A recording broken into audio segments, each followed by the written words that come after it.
கோலிவுட் சம்பவம் நேயர்களுக்கு வணக்கம். என் வாழ்க்கையே ஒரு போராட்டம் தான். நான் சின்ன வயசுலேருந்து பல பிரச்சனைகள் நான் ஃபேஸ் பண்ணிட்டு தான் இப்போ வரைக்கும் நான் வாழ்ந்துட்டு இருக்கேன்.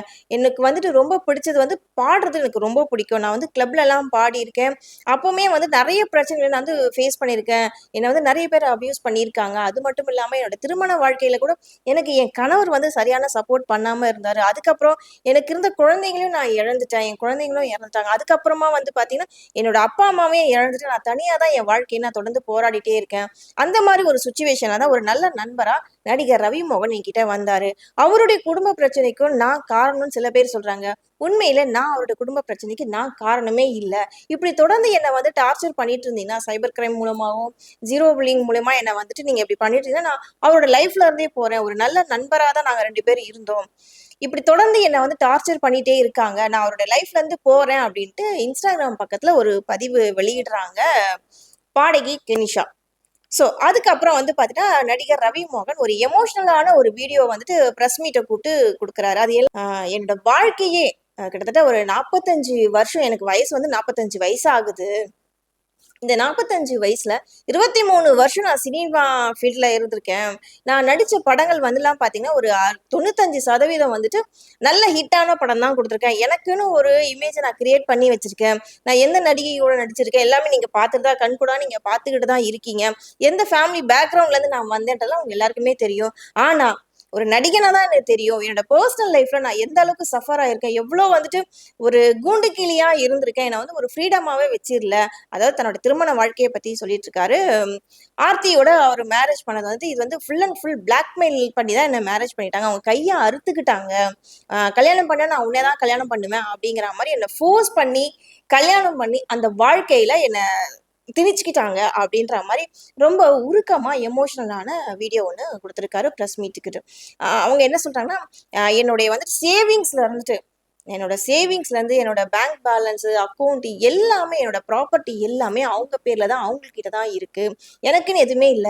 நான் ஏதாவது ஒரு விஷயம் ஏதாவது வாங்க போணும், எனக்குன்னு இது வேணும் அப்படின்னு நம்ம வாங்க போனா கூட, அது வந்து பெர்சனல் அக்கவுண்ட். உடனே அவங்களுக்கு மெசேஜ் வரும். இது ஏன் வாங்குன? எதுக்கு வாங்குன? எதுக்காக வாங்குன? யாருக்காக வாங்குனன்னு பலதரப்பட்ட கேள்விலாம் கேட்டுக்கிட்டே இருப்பாங்க.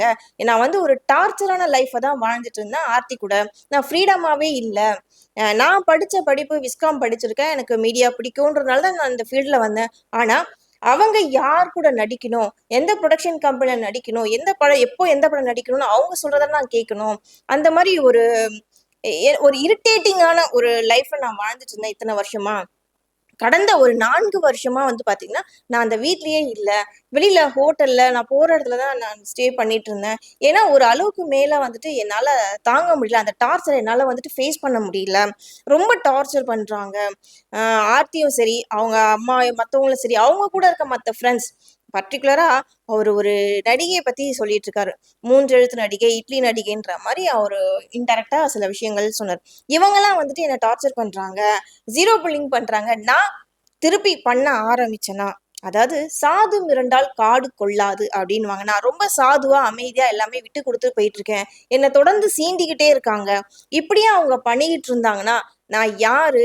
எப்படிப்பட்டவன்? என்னால என்ன பண்ண முடியும்? அப்படிங்கிறத காட்டுவேன் அப்படின்ற மாதிரி ரொம்ப எமோஷனலா கண்ணீரோட பேட்டி குடுத்துருக்காரு. ஸோ இதெல்லாம் பார்க்கும்போது நமக்கே வந்துட்டு, ஏப்பா நம்ப அவங்கள வந்துட்டு ஒரு நடிகரா உச்சத்துல இருக்காங்க அப்படின்னு தான் நம்ம பார்த்துட்டு இருந்தோம். ஆனா அவங்களுக்குள்ளவும் மனசு இருக்கு. அவங்களுக்குள்ளும் ஒரு தேடல் இருக்கு. ஒரு நிம்மதி வேணுன்ட்டு எந்த அளவுக்கு எதிர்பார்க்குறாங்கன்றது கண்கூடா பார்க்க முடியுது. இன்னொரு விஷயம் வந்து அவரு சொல்லும்போது ரொம்ப உருக்கமா ஒரு விஷயம் சொன்னாரு. "வீட்டுக்கு போனா எனக்கு நிம்மதியே இல்ல. என் கூட அன்பா பேச யாரும் இல்ல. என் குழந்தைங்கள கூட என்கிட்ட விட மாட்டேங்கிறாங்க. என்ன பார்க்க விட மாட்டேங்கிறாங்க. என் குழந்தை கூட பேச விட மாட்டேங்கிறாங்க. ஒரு மனுஷன இந்த அளவுக்குலாம் போய் டார்ச்சர் பண்ணுவாங்களா?" அப்படின்னா, நான் அனுபவிச்சுட்டு இருக்கேன். என் பேரண்ட்ஸ் அப்பயே சொன்னாங்க, "இந்த பொண்ணு வேண்டாம். நீ கல்யாணம்லாம் பண்ண வேண்டாம்ன்னு" சொன்னாங்க. ஆனா நான் தான் கேட்கல. நான் இவ்வளவுதான் கல்யாணம் பண்ணுவேன்னு சொல்லிட்டு வந்தேன். இப்ப பாருங்க, அன்னைக்கு அவங்க அட்சத போடும்போது கூட, அ முழு மனசோட என்ன ஆசீர்வதிக்கல. "இந்தா போ, நாசமா போ" அப்படின்ற மாரி தான் அட்சத போட்டாங்க. அவங்க அன்னைக்கு எந்த மனநிலைமையில போட்டாங்கன்னு தெரியல. என் வாழ்க்கை இப்படி இருக்கு. சொல்லக்கூட முடியாத அளவுக்கு பல பிரச்சனைகள் நான் வந்து ஃபேஸ் பண்ணியிருக்கேன். ஒரு நடிகை கூட, ஒரு அழகி கூட வந்து நான் தொடர்புல இருக்கேன்னு சொல்லிட்டு இருக்காங்க.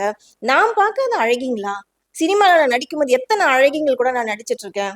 எத்தன பேர் கூட நான் நடிச்சேன். இதெல்லாம் நீங்க பார்த்துட்டு தானே இருந்தீங்க. நான் பார்க்காத அழகிங்களா? நான் பார்க்காத பெண்களா? ஏன் கெனிஷாவோட என்ன சம்மந்தப்படுத்தி பேசுறீங்க? கெனிஷா வந்து என்ன புரிஞ்சுக்கிட்டாங்க. என்னோட மனநிலைய புரிஞ்சுக்கிட்டாங்க. எனக்கு என்ன தேவைங்கிறத அவங்க புரிஞ்சுக்கிட்டாங்க. ஒரு நல்ல ஃப்ரெண்டா இருந்தாங்க.